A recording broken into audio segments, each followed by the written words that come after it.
अब उन देवताओं को जब ये देवता पद प्राप्त करने की या स्वर्ग जाने की जो साधना करके चले गए, उसी साधना को ये अंतिम मान रहे थे, श्रेष्ठ मान रहे थे। तो वहां जाने के बाद फिर इनको याद आता है कि वेदों में लिखा है, क्योंकि जिन ऋषि महर्षियों ने वेदों अनुसार साधना की और वो कहाँ गए, ब्रह्मलोक में। ब्रह्म की पूजा करने वाले ब्रह्मलोक में जाते हैं।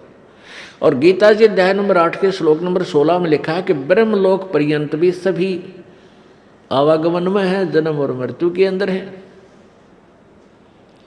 तो इनको वहां पता चलता है भाई हमने वेदों अनुसार साधना की और हम यहां आगे चलो स्वर्ग प्राप्त हुआ, महास्वर्ग मिल गया, लेकिन यहां भी मृत्यु होगी, हम फिर जाएंगे इसे छोड़कर। तो वहां क्या इनकी आपस में कैसी चर्चाएं चलती हैं देवताओं की। कहते अभी हमने कोई पूर्ण संत नहीं मिला, हमारे को पूर्ण संत नहीं मिला, इस कारण से हम यहां तक की साधना की। तो वह आपस में चर्चा करते हैं भाई पूर्ण संत और कौन होता है, कैसा होता है। फिर वहां परमात्मा पूर्ण ब्रह्म इनकी आत्मा को झंझोड़ते हैं, इनको याद दिलाते हैं कि तुम पढ़ा करते थे यजुर्वेद अध्याय नंबर 40 के और श्लोक नंबर 10 से लेकर 13 तक। उसमें लिखा है कि वेद ज्ञान देने वाला जो प्रभु है वो कहता है कि वो परमात्मा की, पूर्ण परमात्मा के विषय में यथार्थ जानकारी, वो जन्म लेता है या नहीं लेता है, वो साकार है या निराकार है, उसके विषय में जो जानकारी है वो किसी तत्वदर्शी संतों से पूछो, सुनो। तो वो तत्वदर्शी संत का ज्ञान उन वेदों से भिन्न है, इससे सिद्ध है। तो फिर ये वहां चर्चा करते हैं भाई कैसे मनुष्य जीवन मिल गया, अब के जब मनुष्य जीवन परमात्मा दे देगा। कहते हैं हम पूर्ण संत की तलाश करेंगे जो वेदों से भी आगे का ज्ञान जानता हो।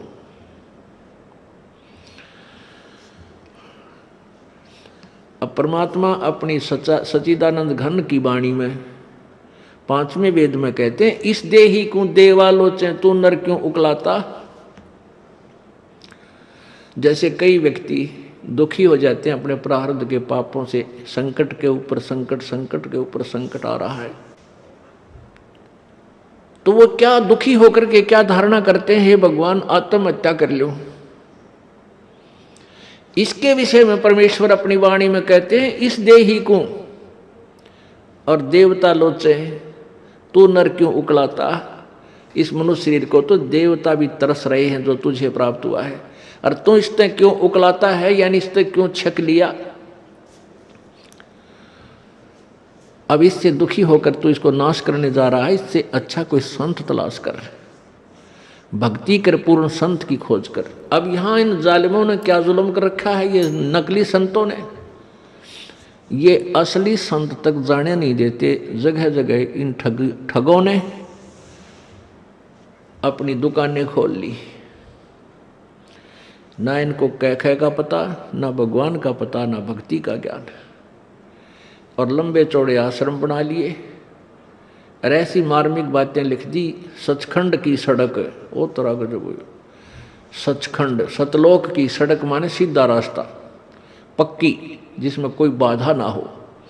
तो श्रद्धालु तो फिर जाएगा भाई, जिसको रोग है, जिसको चाह है परमात्मा की, वहां जा फंसे नकलियां के पास। पूर्ण मोक्ष मार्ग इसी आश्रम में प्राप्त होता है। इस तरह के पता नहीं कितने संत बने हुए हैं। तो ये सबसे बड़ा काल का जाल है, ये नकली संतों का होना। तो कहने का भाव ये है कि देवता भी इस मानव शरीर को तड़फ रहे होते हैं कि कभी मानव शरीर मिले, पूर्ण संत खोज करूं और भक्ति करूं। जैसे आप हाथी को देखते हो, हाथी ऐसे सिर मारता चलता है। अब हाथी को नेक्स्ट जीवन, अगला जीवन दिखाई देता है कि इसके बाद मैं के बनूंगा, गधा बनूंगा या कुत्ता बनूंगा या सुअर बनूंगा या मानव बनूंगा। तो सिर मारता चलता है। किस समय सिर मारता है? जब वो पकड़ दिया जाता है, जब वो किसी मनुष्य के काबू आ जाता है, उसके ऊपर बैठ के इतना लंबा छुरा लेकर अंकुश लेकर बैठ जाता है, उसका सीधा ठोकर जट बकवाद करता है, तो तब वो सिर मारता चलता है। नो खड़ा खड़ा भी सिर मारता रहता है। अब वो ये सोचता है वह बड़ा फंसा है, बहुत फंसा मैं, और जय इब का मनुष्य शरीर मिल गया तो पूर्ण संत की, पूर्ण परमात्मा की भक्ति करूंगा, पूर्ण संत की खोज करके और सही भक्ति करके अपना पीछा छुड़वाऊंगा।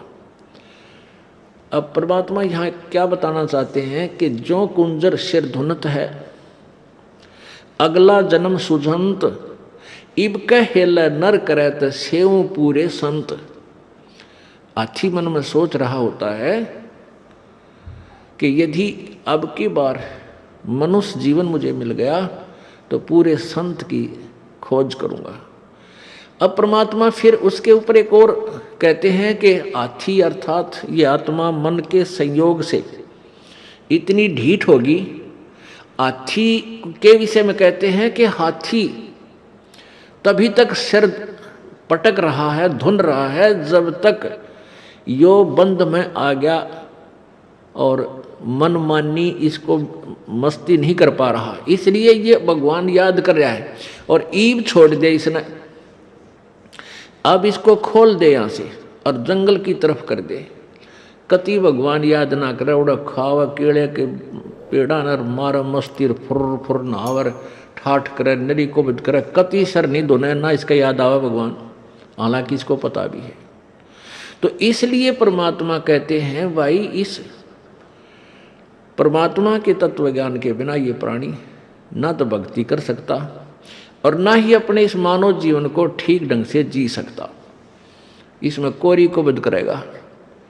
थोड़ा सा कोई राजपद प्राप्त हो गया, कोई बड़ा सा अधिकारी बन गया तो धरती तोलन न हो जा, मंत्री मुख्यमंत्री प्रधानमंत्री राष्ट्रपति बन जाए तो पता ना क्या सोच बैठा है, और भूल जाता उसमें कि तू इंसान भी है, तू जीव भी है।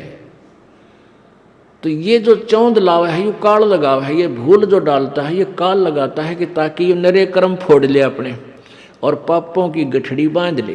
क्योंकि अच्छी आत्माएं पूर्व जन्म की होती हैं, वो ही कोई उच्च पद अच्छा धन प्राप्त करती हैं। तो वो अच्छी आत्माओं से नरे पाप करवा कर उनको नीच आत्मा बनवा देगा। और जो दुखी हैं वह तो पिछले जो गरीब हैं, रोगी कोडी हैं, वो तो पिछले जन्म के पहले ही पाप नरे इकट्ठे कर रखे। तो पुण्यात्माओं तत्व ज्ञान से हमें ये जानकारी होगी कि पूर्ण संत हमें मिला है, उनसे हम भक्ति लेकर साधना सत साधना करें और मर्यादा में रहेंगे तो हमारे पाप कर्मों से आने वाले प्रारब्ध के जो कष्ट हैं वो पाप भी कट के हमें सुख होगा। यानी आप पर आने वाली आपदाएं संकट भी दूर होंगे, आप निर्धन भी नहीं रहोगे, आप धनी बन जाओगे। एक तो आप यहाँ के भौतिक सुख के भौतिक धन के धनी बनोगे और आध्यात्मिक धन के भी आप धनी बनोगे। आप दोनों ही धनी इस परमात्मा की सत्य साधना से। कौन से परमात्मा की? उस पूर्ण ब्रह्म की।